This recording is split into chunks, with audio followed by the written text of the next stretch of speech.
Good morning and welcome to the ARP EANS demonstration webinar this morning.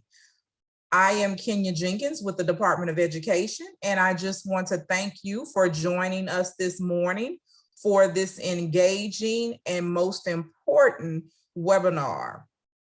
I am going to turn things over to our colleague, Ms. Marge Roberts, and she will give you some housekeeping rules and also will set you up for how we will handle things this morning with regards to questions. Marge? Yes, good morning, everybody. I want to echo what Kenya just said and thank you all for joining us this morning. As she noted, we are going to be going over the ARP EANS application. We are calling it a demo webinar because the intent and the focus is very much centered around how to log in and fill out an ARP EANS application and submit it. So start to finish, how do you submit an application? As a reminder though, this presentation, the webinar, it's going to function very similarly to our previous webinar if you were able to attend that. In that we're going to ask if you have any questions throughout the presentation. We want to know what those questions are, but we are going to ask that you throw those questions into the chat feature. We do have a ton of information today. It's going to take me the full hour to kind of get through everything I want to get through. So just make sure if you have a question, please put it in the chat feature. But the even bigger point really is make sure you're including your email address when you type in your question. That's going to ensure that we can reach out directly to you after the webinar with an answer to your question. So I promise we'll get to your questions and we're going to get to them in a direct manner via our info account email address. And that way you'll also have that email address should you want to follow up on that question after we reply. So use the chat feature, but type your email in first, please. So as I said, we're going to be walking through how to access and fill out an application for the ARP EANS program from start to finish. You'll notice the recording is already in place. So if you want to access this after the fact, we will post it in the Federal Support and Grantee Relations Library if you want to go back and look at anything, or for those individuals who were not able to make it with us today. So the application, the first thing you're probably going to want to know is, how do I access it? I want to go fill it out. My school wants to participate. Where do I go to fill out this application? So you're going to start off on LDOE's website, which is www.louisianabelieves.com. That's what you should be seeing on the shared screen. So I'm going to walk you through how to access it first. Hopefully you see our very eye-catching, grabbing button is what I'm calling it. That circular feature, circular image on the home screen that says access the ARP EANS application. Hopefully this is grabbing your attention. This is what we want to click on, and this will bring us directly to the Federal Support and Grantee Relations Library, where we can see all the resources that we've put together for the program, as well as the direct link to the actual application. So you're going to want to go ahead and click on this. And then you can see at the very top, we've got the American Rescue Plan Emergency Assistance to Non-Public Schools program section. Here are all those program resources that we've put together that are going to be most helpful in addition to this walkthrough when it comes to filling out your application and participating in the program.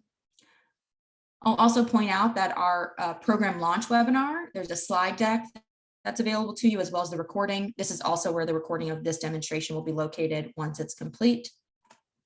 I want to highly encourage you once again to review all of these resources before you click on the application link, before you fill it out.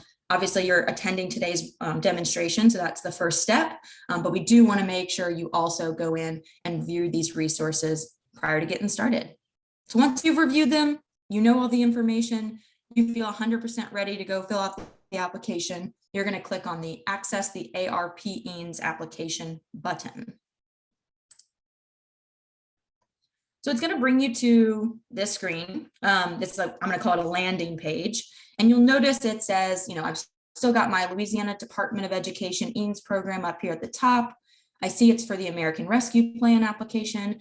This is all indicative of kind of letting you know you've definitely reached the right page.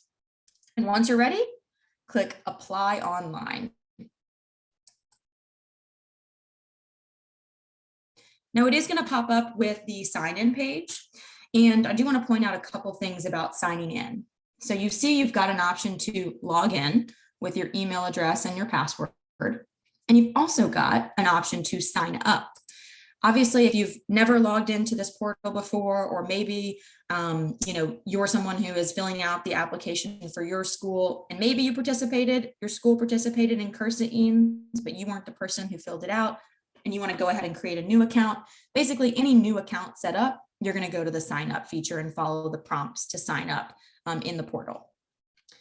If you already have an account, like I do, or like some of you might have, if you did participate in the Cursa EANS program, you can use that same login to log into the portal to fill out an application for the ARP EANS program.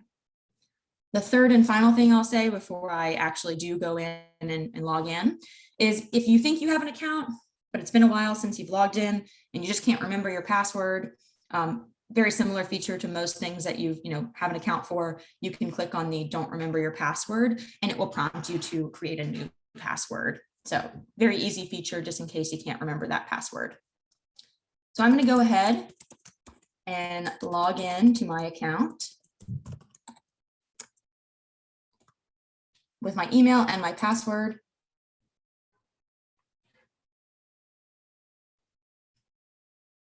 And you'll notice the first page. So it's just prompting me to enter in and or confirm my contact information.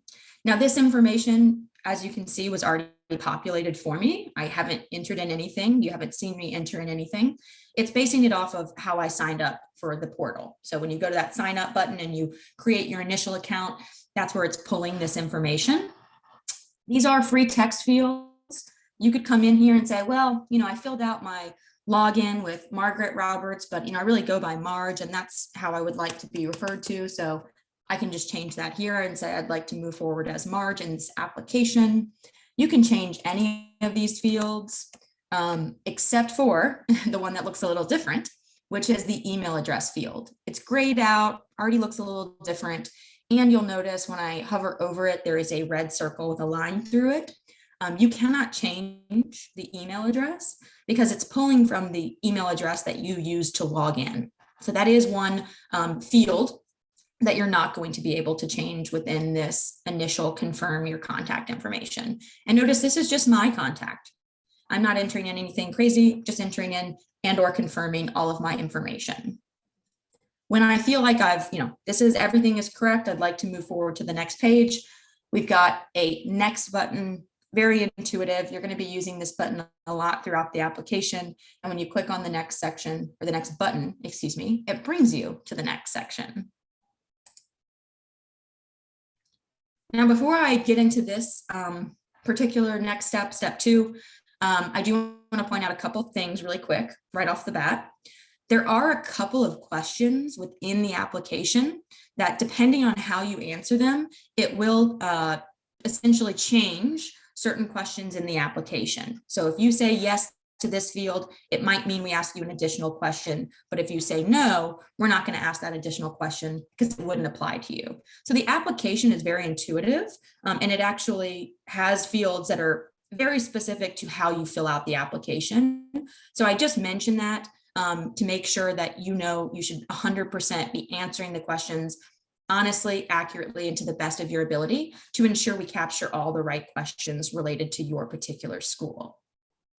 The other feature I'm going to point out before I talk in detail about this step is, let's say I realized that was the wrong zip code, or maybe I don't want to go by Marge and I want it to have my full name, Margaret. Instead of hitting next, which would bring me to the next page, I can always hit back at any point in time, and it will bring you back to the previous page that you were on. So I can easily change, let's say that's actually 70808. I can change that and then once again hit next, and I'm right back where I just was. So very easy feature to use anytime throughout the application. Now this page a lot of text, so it might seem intimidating, but I'll quickly go over. I'm not going to read it out loud this particular section just for the sake of time, but I will give you a high level overview of what's included here. The first couple of paragraphs talk about the eligibility requirements of the program, what it is, where the funding comes from, and who is eligible to participate. So what are those key eligibility components? It also goes over the application process. And finally, it goes over the allocation methodology. So we've got our requirements here. If you aren't familiar with them, they were reviewed in the program launch webinar. They're also included in our FAQs and our program one pager. But the key features and differences maybe from CURSA EANS to ARP EANS are the requirement that the school had to have a low-income student count of greater than 22%, greater than or equal to 22% for that 2019 to 2020 school year, and had to be most impacted by COVID-19. The other very important thing I do want to point out from this particular screen is this paragraph here. Well, not all 5 of those, just this one.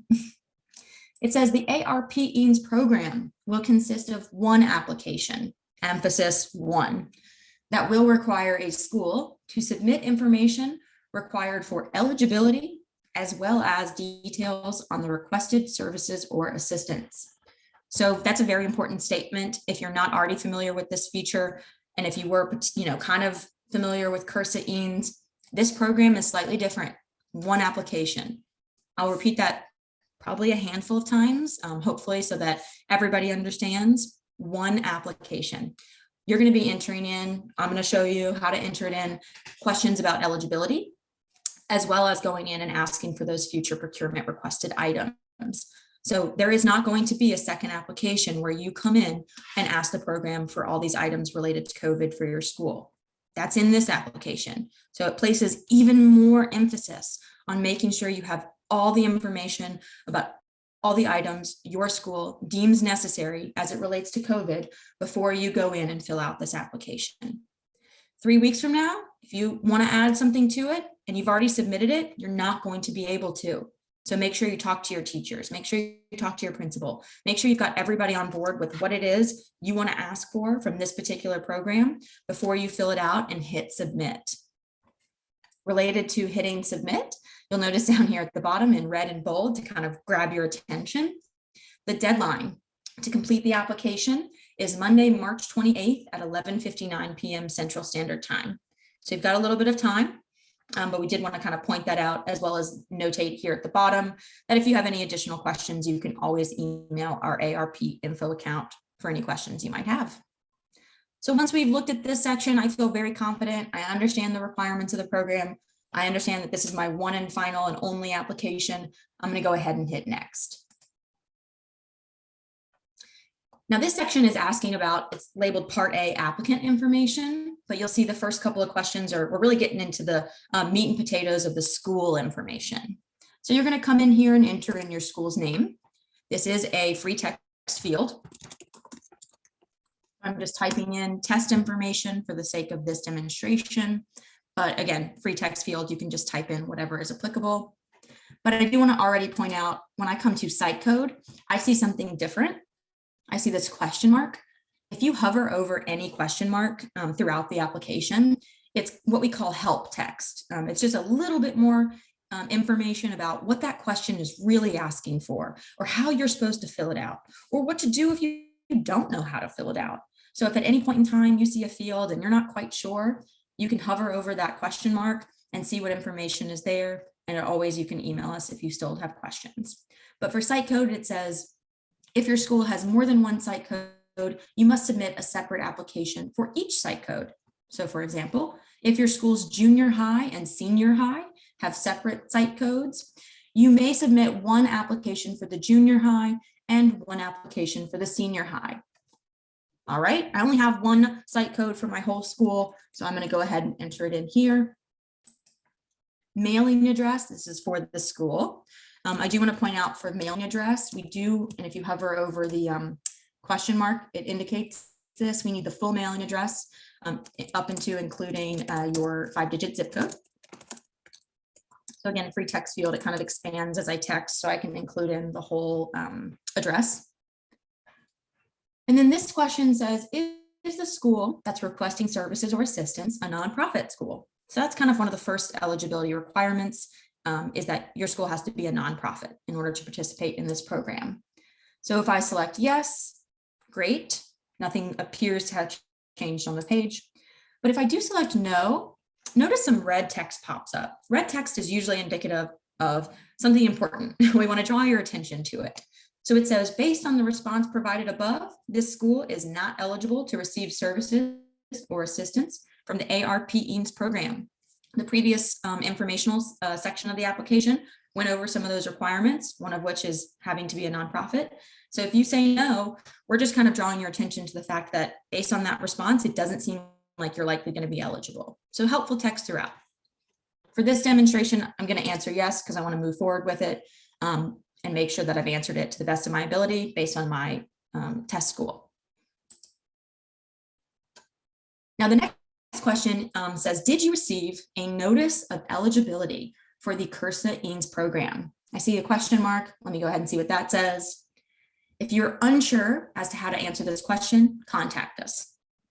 So here, and what's important too about the way the field works, you'll notice it's the first one that wasn't just, or this one too, but it's not a free text field. It says select your option. So I see the options are yes or no / I opted out of CURSA. So I want to read that question again, just to place some emphasis on it. Did I receive a notice of eligibility? It's not saying, did you apply? It's saying, did you receive a notice of eligibility? So if I applied and I received a notice of eligibility, that's when I should be answering yes. And an additional question comes up. I'm going to go over this additional question before I go back and answer the question no and show you how it differs. So if I say, yes, I know I did receive, I applied and got a notice of eligibility. The alternative being you applied and got a notice of ineligibility. So again, it's not just did you apply, it is did you apply and receive a notice of eligibility. It says, hey, can you please provide us with the CURSA EANS eligibility application number, which can be found on the notice of eligibility document. It should look something like this, EANS 1 and then 4 more digits. Again, if you have questions or you need assistance finding that number, feel free to email us. And you'll also see this text popped up. It's bolded, it's blue, it's different. I'm going to make sure I understand it. You indicated that you participated in the CURSA EANS program. Yes. The ARP EANS program will use the nonprofit determination and low-income student count that was determined during the CURSA EANS eligibility phase for the review of this application. Again, if you have questions about that, you can email the info account, but the emphasis here is we're going to use the information that we determined when we were looking at the CURSA EANS application, because we were verifying your student count and your low-income student count in the 2019 and 2020 school year. That's the same school year that we're using for this application. So that information couldn't really have changed since then.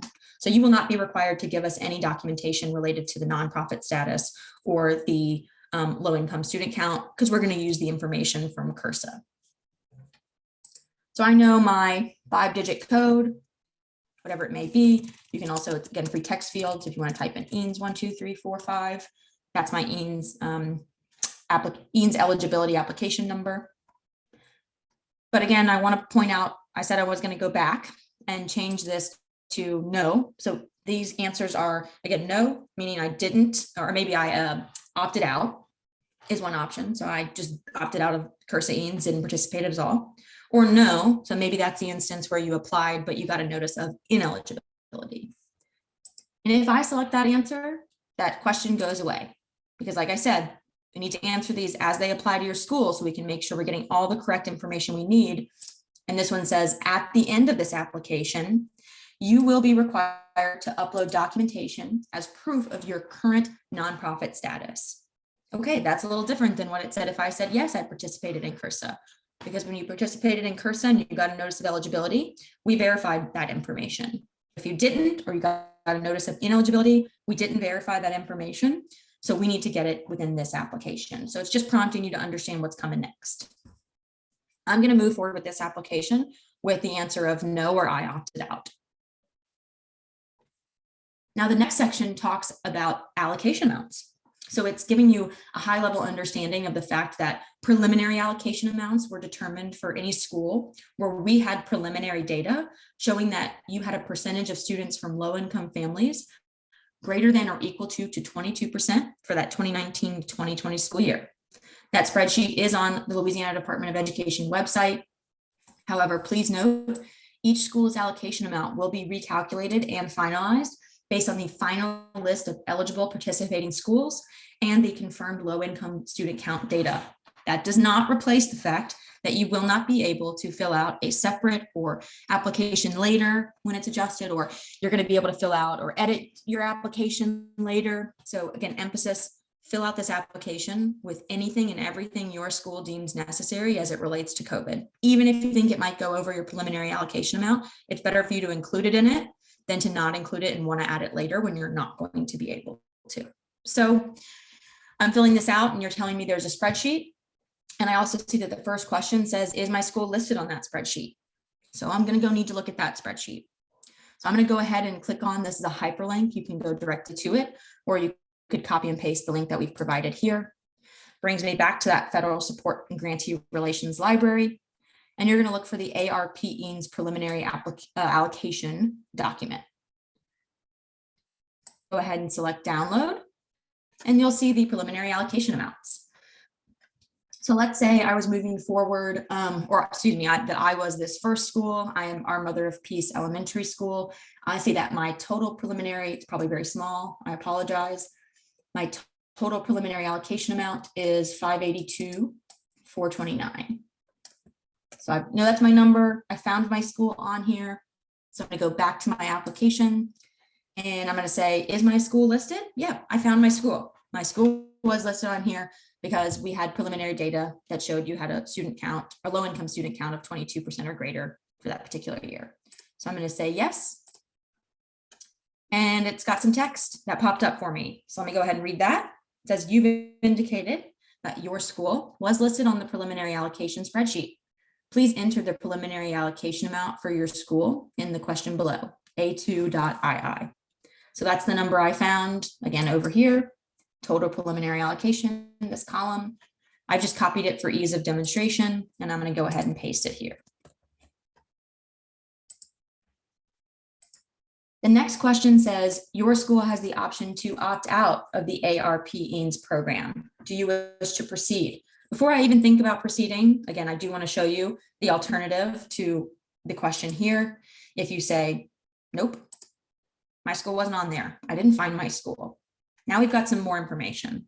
It says you've indicated that your school was not listed on the preliminary allocation spreadsheet.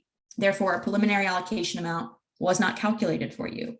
However, if you believe that you are eligible and you'd like to calculate an estimated allocation amount to help you with completing this application, you can use the following formula that has your self-identified low income and total student population for that 2019 to 2020 school year. So the formula is total student enrollment times 1,994 plus total number of students from low income families times 1,994. That would give you your estimated preliminary allocation amount. So again, if you're not on that spreadsheet, it's okay. You can still fill out the application and you can use this formula to come up with a preliminary amount. And then finally, I can opt in or opt out of the program. So you don't have to participate.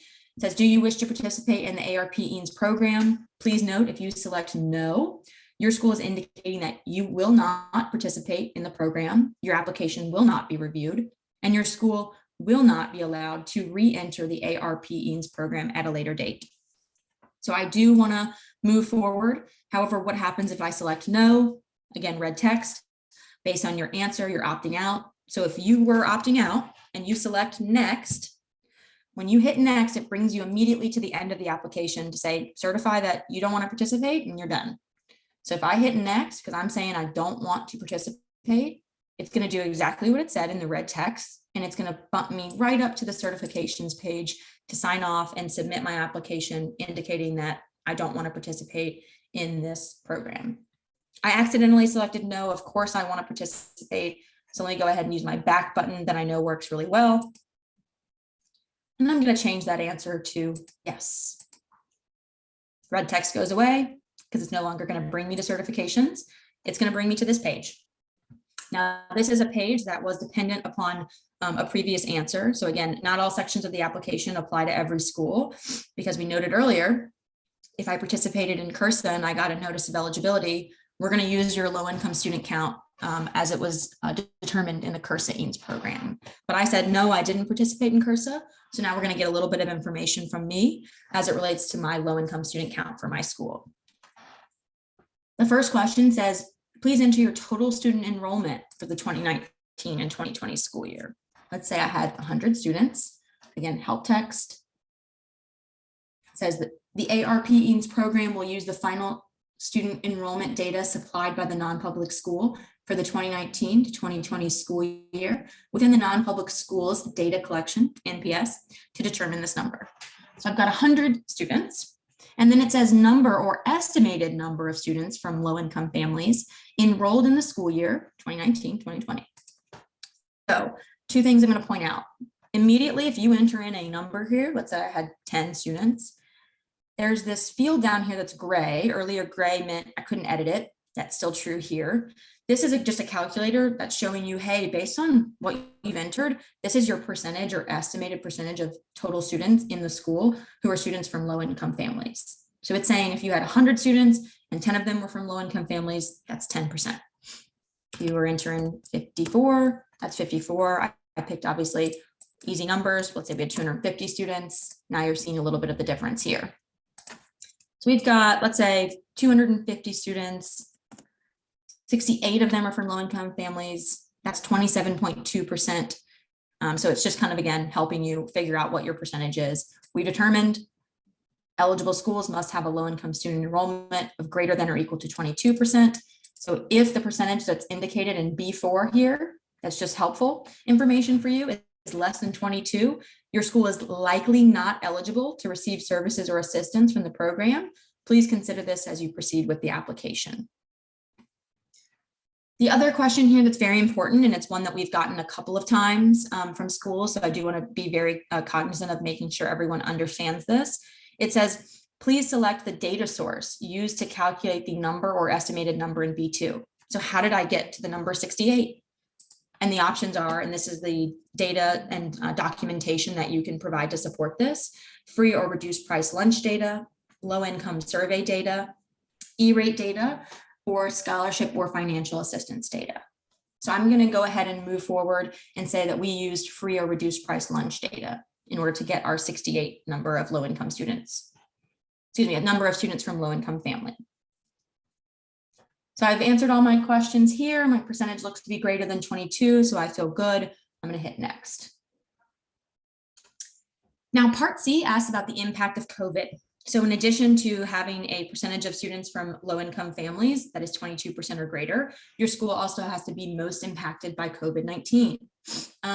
The note here that I want to point out says that the Louisiana Department of Education or its auditors may request any reasonable information from a non-public school to describe and or quantify the impact of COVID-19 on the non-public school. So it's your school's responsibility to maintain this documentation. In the instance that you ever get asked for it, it's not required to be submitted with the application, but it's really important and probably a good idea to have it on hand should you be asked for it. So what we've done is create a document called the ARP EANS Impact of COVID-19 Factors and Documentation Examples.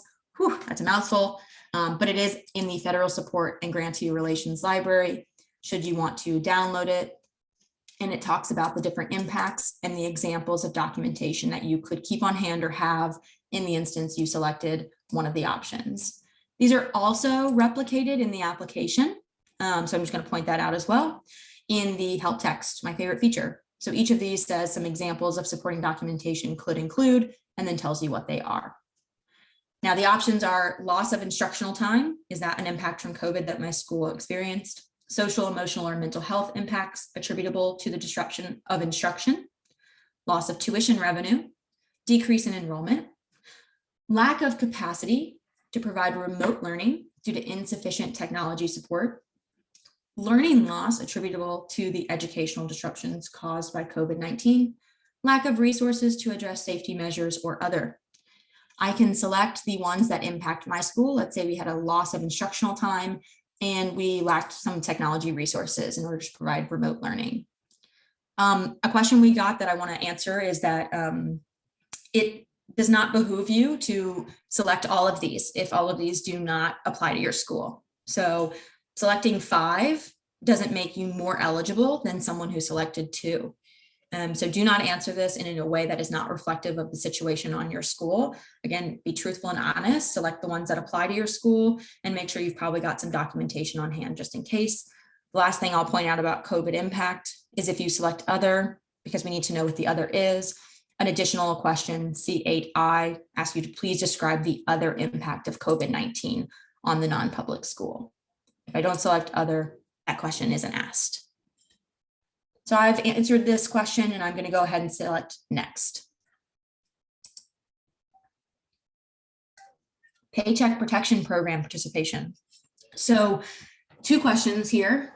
It says, did the school receive a loan guaranteed under the Paycheck Protection Program before December 27th, 2020?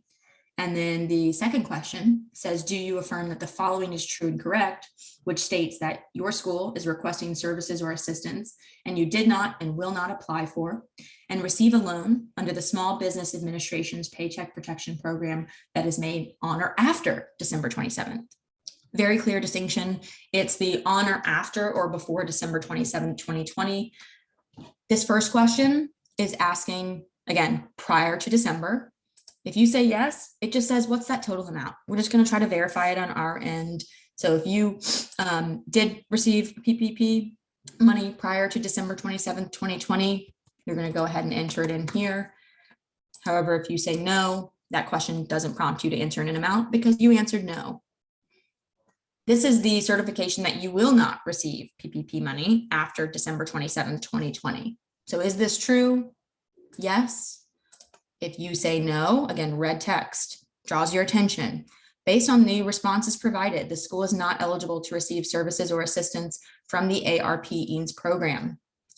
There is an important note here that I want to point out. I'm going to go ahead and change this back to yes. Basically, it's saying if you applied for PPP loan on or after December 27th, 2020, but you don't receive it, you can still apply for this program. It's not did you apply after December 27th, it's did you receive PPP loan on or after December 27th, 2020. So just make sure you're understanding the requirements. If you received a loan prior to December 2020, you can still be eligible. That one, we're just trying to verify the amount. It's only that you will not receive a PPP loan after December 27th. That is the eligibility requirement. So you're asserting that you will not within this question. I'm going to go ahead and select next. Now we're getting into the part that maybe a lot of you wanted to see. I'm sure you wanted to see all of it, but we're getting into the future procurement section. So remember, one application. That was all our eligibility questions. Now we're moving into how do I fill out the section that is where I put the things I want. You know, we've got our list going. We want to enter them into the application. How do I do it? The first thing I'll tell you is that we did break up the future procurement section of the application into 2 sections. The first one says requests for services or assistance -software. The second section is going to say request for services or assistance non-software. So we broke it up in that manner because there are some specific questions and pieces of information really that we need to know when it comes to your future procurement software requests. And there are things that just don't really apply to items that are non-software related. So in order to make it less confusing, those questions are only going to show up in this section because they're only related to software requests. So as you're filling this out, just remember there are 2 sections, a software and a non-software.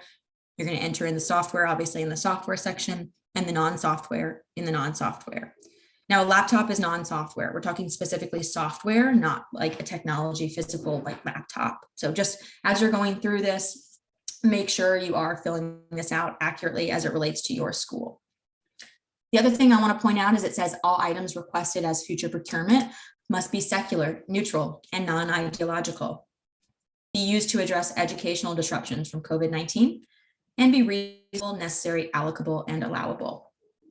We also include some information here about a quote. So if you have a quote and any other supporting documentation, you can upload it at the end of the application in the attachment section. And please make sure you're using my favorite resource. I'm going to say that selfishly, because I think if I were filling this out as a school, this would be very helpful and important to me, which is the ARP EANS Future Procurement Catalog.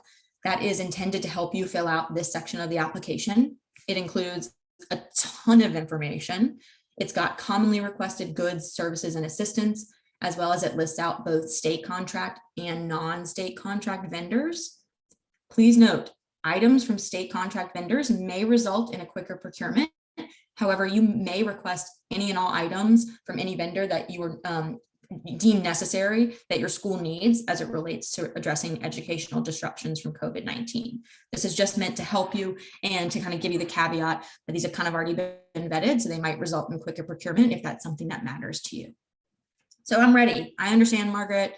I would like to fill out my first software future procurement request. I see a button, so I'm probably going to want to click this. You're going to click this button, add software future procurement request for each individual software item you're requesting. So that's going to say that again. When you get to these sections of the application where you're entering in future procurement, you're going to click that button for each individual item, because you're going to answer questions about each individual item when it comes to asking for future procurement requests. So let me go ahead and click it so you can see what I'm talking about. And a pop-up window comes up. So already, all right, I'm going to be filling out this pop-up window for each individual item that I am requesting. There's some green text. Again, I know if anything's a different color, it's probably something they're trying to draw my attention to. It says, if the software being requested was software that was purchased through the Cursa EANS program, or maybe it's already a software your school owns and you're just trying to get a contract extension. So you already own it, but you know it's probably allowable under this program and it's related to COVID and it meets all the other requirements. So you'd like for us to take on the contract extension. And or maybe it's an additional or new license. Please indicate that in E1. So just give us some information that helps us understand, is this existing? Do you already have a contract? Did you get this through Cursa and you just want like one more year of the software? Anything you can give us, just included in this field. Some examples show IXL, renewal contract or extension. Additional licenses for IXL to be added to a current school contract, or new licenses. The school doesn't currently own or use this software at all. So I'm looking at E1 and the question says, name of software being requested. Please be as detailed as possible. So I know I'm going to be asking for IXL math. And this is a new licenses for existing school contract. Okay, so I've given them the information they would like. Manufacturer.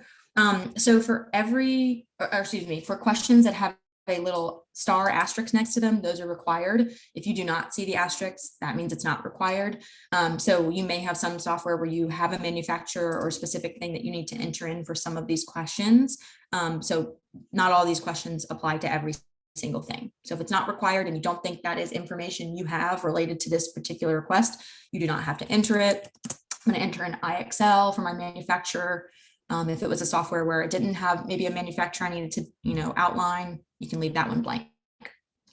Please describe how your request will be used to address educational disruptions resulting from the COVID-19 emergency. That's one of the requirements of the program. So I'm going to go ahead and say, so this is an existing contract we have. So it's going to allow for the continued use of IXL math to assist with remote/hybrid learning. So we're already using it. It's going to continue to allow us to provide remote or hybrid learning related to this software. Question E4, please select the type of services or assistance the school is requesting from the allowable categories below. So it's a drop down. It says select your option. I've got my little down arrow caret, and I've got the 3 categories that apply to software. Educational technology, redeveloping instructional plans, including curriculum development for remote or hybrid learning or to address learning loss, or initiating and maintaining education and support services or assistance for remote or hybrid learning or to address learning loss. Now I can see here, educational technology shows hardware, software, connectivity, assistive tech, etc. So I know this is a software, so I'm going to go ahead and select this category for this particular requested item. License type. So this one is a new question, again, very specific to software, which is why it's here. It says, please select the license type that best represents the school's need. It also says, see below for definitions. So is it a school or district license, which is a license are going to be used by the entire school? Is it just student licenses that you need? So licenses are needed for maybe a subset of the student body, and or the licenses may be grade specific. Teacher or faculty licenses. So I just need licenses for my teachers, or maybe just a portion of my teachers. And then the fourth one says students and teachers, essentially. So we need it for some subset of the student body or teachers, and or the licenses may be grade specific. So I'll show you a couple different ways to fill it out. And I'm going to do it on the next requested item. But for this one, I'm going to say, maybe I'm asking for student licenses. All right. That means I need a subset of the student body needs these licenses. Now, E6 says, if you selected a student license, please provide the number of student licenses by grade, if grade specific. If you selected district or school license, please provide a total student count. So again, this is it's asking, dependent upon how you answered E5, that's going to dictate how we need to answer E6. So I said student licenses. So you're asking me to tell you how many student licenses I need, by grade. So maybe I need 50 student licenses for my 6th grade. And then maybe I need 75 licenses for 7th grade. It's a free text field. And maybe I only need 10 for my 8th grade. So that is the number of student licenses that I need per grade. E7 says, if you selected teacher or faculty licenses, please provide the number of teacher or faculty licenses you need. And then it says, if you selected a district or school license, please provide a total teacher count. So really this question's asking about the number of students. This one's asking about teacher, but again, it all kind of dictates back to or flows back to how I answered the E5 question. I just said student because I don't need any teacher licenses for this one. So I didn't select teacher, I didn't select district, so I don't have any teacher licenses that I need. So I'm going to go ahead and just enter 0 here. If you have a software version, you can enter that here. If you have an ISBN number, you can enter that here, International Standard Book Number. I don't have those for these, so I know I can leave them blank.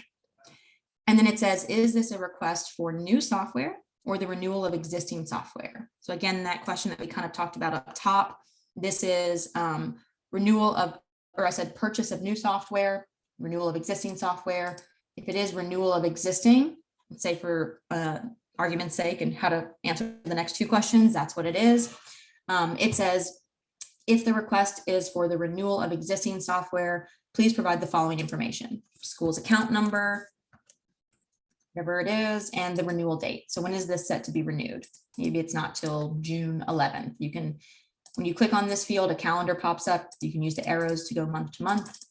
I'm going to say June 11th and select that date. If the request is for the renewal of existing software, please upload that existing contract or a previous invoice or a new quote in the attachment section to assist us with the procurement. And then last but not least, please provide any additional information or details that would help us. So just a free text field, additional info. When you're ready, this is all the questions, this is all the answers related to this one individual item. Again, do not fill this out for multiple items. This is one per item. I filled it out. I'm ready. I want to hit save. You'll notice that I now see this little section here. It says I got my IXL math, new licenses for an existing contract, my manufacturer, and my COVID reasoning. I also see I've got the option to edit or remove. Edit, let's say I forgot something, pops up the window once again. Maybe I wanted to add in a software, maybe it's version 1.2. That's, or maybe I got the renewal date wrong. It's really the 9th. So I've fixed all that information. I'm going to hit save. Still there. If I want to remove this, I no longer want this item, you can hit remove. It's going to say, are you sure you want to do that? So it's not going to let you accidentally just do it. Hit delete if you'd like to. I'm going to keep this for now. So I'm going to hit cancel. And I'm going to go in and add another future procurement item. So this one, let's say we're going to do IXL reading. This is new license, new contract, etc. Got my same manufacturer. It's going to add in my COVID reasoning.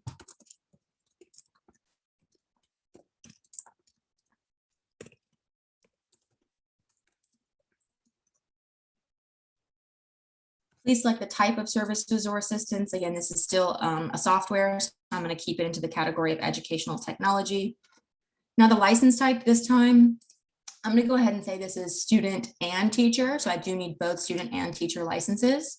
Once again, E6 is asking me about student count. If you selected student count, please provide the number of student licenses by grade. If you selected district or school license, I want the total student count. So if I needed a school license, I want to know I have 250 total student count. That's what you're asking for here.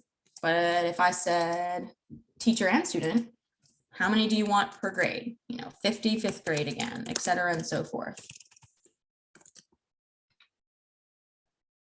E7 is related to teacher licenses. So if you selected teacher or faculty, please provide the number of teacher or faculty licenses.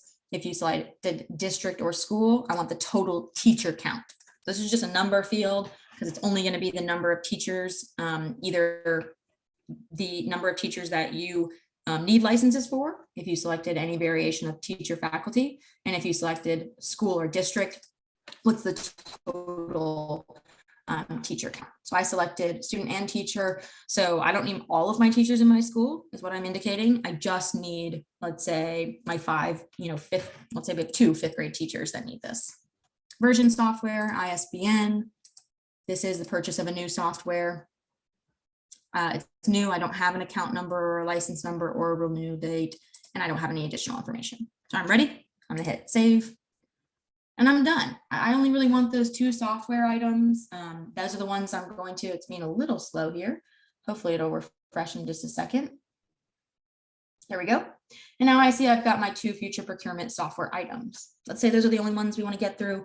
We're blowing through our time today, so I'm going to go on to the next section, which is again my non-software items. So all of this information is the exact same from the previous screen, other than we're asking for non-software items. So I know I'm going to hit add non-software future procurement request for every non-software future procurement request I want, each individual item. Same green text, or similar, I should say, if the item being requested is for the contracted item that was purchased through CURSA, like it was a lease for a storage facility or a teacher contract, and you're requesting an extension to that contract, please let us know in F1. Let's say my description of my item being requested, I would like some hand sanitizer. That is a popular one. It's consumable. We all use it a lot. So that's one I know we would love to get a ton of that if we can. So I need hand sanitizer. It's going to allow for cleaning of hands, killing germs, etc., so forth. Please select the type of services or assistance the school is requesting. Now this dropdown has a lot more categories because a lot more of the eligible categories apply to non-software items. And you might be familiar with these. I won't read them off for the sake of time, but I know on my first couple ones, I've got supplies to sanitize, disinfect, PPE, physical barriers, etc. I know this is supplies to sanitize, disinfect. So that's the category I'm going to select. Quantity and units. This one's very important. Please specify the total number of each item requested. If, for example, you're asking maybe for hand sanitizer, do you want 50 bottles of hand sanitizer?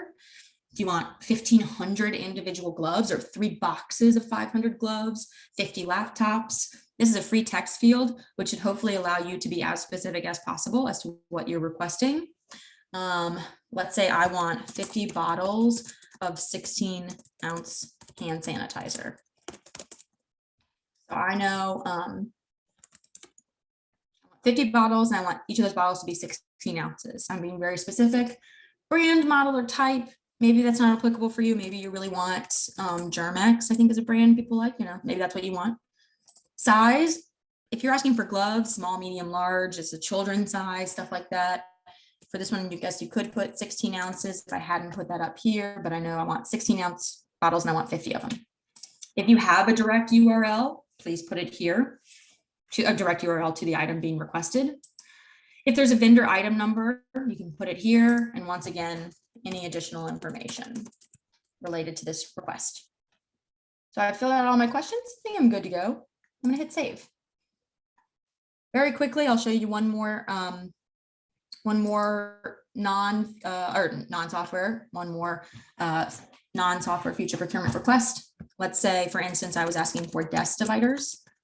The reason I want to show this is it's going to allow for social distancing in the classroom. My category is going to be physical barriers to facilitate social distancing. Quantity in units. Before I answer that, I know there was an option, I don't really know exactly what desk dividers I want. I just know I need desk dividers. So this is a great opportunity to go ahead and open up that future procurement catalog that Margaret keeps yammering on about.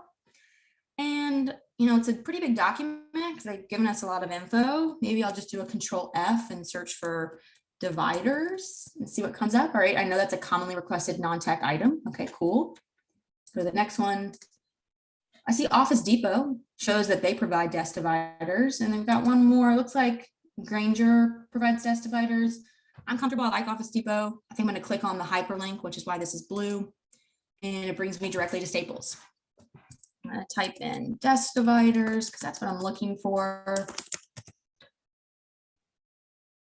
And it brings up, I don't want a promotional thing. Oh, but this is exactly what I wanted. I wanted this, clamp on desk divider. This is great. I know I can easily copy and paste this direct URL into the please provide a direct URL for the item. I know it's got a brand. All right, this is the brand, make, model kind of thing that I want. Lux Reclaim Clamp On. So I'm going to say that here for my brand, model, or type. Size. I don't know, what size are these? 30 by 30, that seems helpful for them in case they can't get this exact one, just to know that I want 30 by 30. And how many do I want? So let's see, go back to my desk dividers.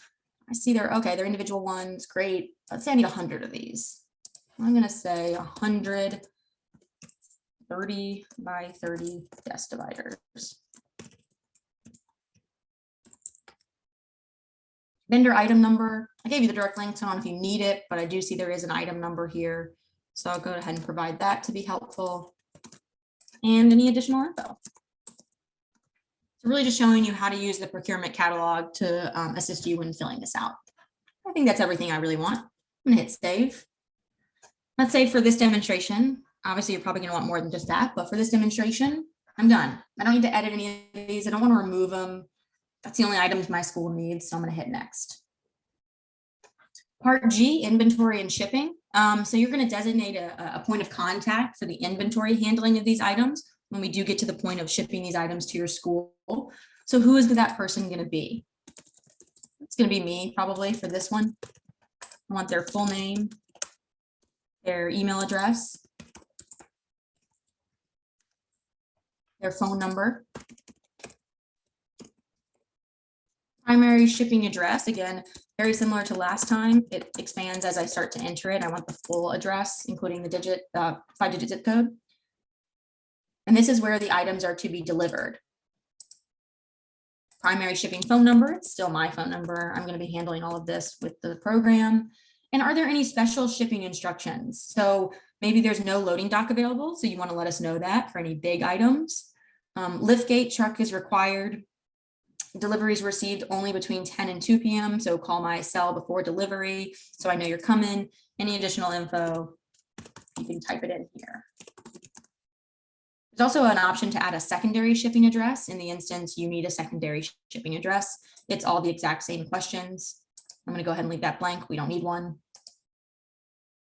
And then the certifications page. This is very, very important. You should read all of these certifications very carefully. These need to be answered to the best of your ability. You're signing this on behalf of the school and you're certifying that everything in this application is true to the best of your ability. So please make sure you're reading this before you scroll all the way to the bottom and you sign off on this. Under penalty of law, I've read these statements, including in the application, and I certify that they are true and correct to the best of my knowledge and information and belief, and that I'm authorized to fill this out on behalf of the school. So you click that button, full legal name. So in this instance, I'm not going to put Marge because that's not my legal name. That's just what I prefer to go by. So my full legal name, Margaret Roberts, that's her signature. Authorized representative, that's still me. I just need to type my name here. Please describe your capacity to represent the school. If you're the principal, are you just the authorized representative? Authorized representative, teacher at the school, whatever is applicable to you. Your telephone number and a sign off date. So I'm finishing this today, Monday, March 7th. So I'm going to select today and I'm going to hit next. Another really important feature is our attachments. And I'm going a little bit quicker at the end, but don't worry, I'm going to get through the rest of this for you guys. Nonprofit status documentation is showing up with a red square saying this is required. Low income documentation is showing up with a red square saying this is required. That is because I did not participate in CURSA. You don't have this information for my school already. So I'm going to go ahead and click the upload button to upload my document. I'm going to find my test document on my computer, hit open. Shows me it's uploading very quick. I can delete it, but I don't want to because I've got my file uploaded. Now I'm going to upload my low income documentation. Great. And you can hit add attachment. It's not just those two, those were the only required ones. But let's say I have some, that current contract for that contract extension. I would probably call it something different if I wanted to. My contract extension, contract extension for IXL math, anything that helps us understand what this actually is. And finally, when you have completed uploading all of your attachments, hit next.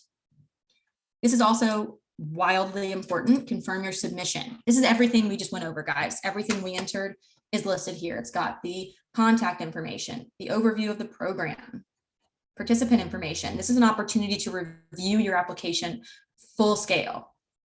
Especially what I think is very good about this screen for you guys is when you get down to the future procurement section, you can see them all listed out together to make sure you've got anything and everything your school could want. My shipping information, I signed the certifications because I read them in detail. And I'm going to hit confirm and submit. I certify under possible penalty of perjury under the laws of this jurisdiction that the preceding information is true and accurate. Confirm and submit. Now, one thing I'll point out is you will get an email letting you know. So my email is going to get something that says, we've got your application. That's how you know. That's how you know it's not still in draft. That's how you know you submitted it. You're going to get a confirmation email. The other two things I'll point out, I know we're right at 12 guys, or about 11 Central, but if you hang on just for one more second, I want to show you a couple more things. It won't take more than 2 minutes, is my actual account. I can see here I've submitted my application. You should see an ARP EANS number that starts with 3,000 or 3, excuse me. I know that I've submitted it. If I see the ARP 3 number show up, I can also see guests. Here's where I can add a guest, enter in their email, that they can log in, answer questions, see the application, etc. So that's going to be very important if you do want to add a guest user. Make sure you enter in their email here and hit grant access. I can also go to my attachments. I can see the one I added. Let's say I forgot to add another contract document or a quote that I had. You can add an attachment after you've submitted the application. So that's a great feature here. It works the exact same like it did on the previous screen. And finally, for those schools that maybe did fill out a CURSA application, or if you didn't, an easy way to see it is I can go to my account and I can click on, so it's up here at the top, my account next to my name.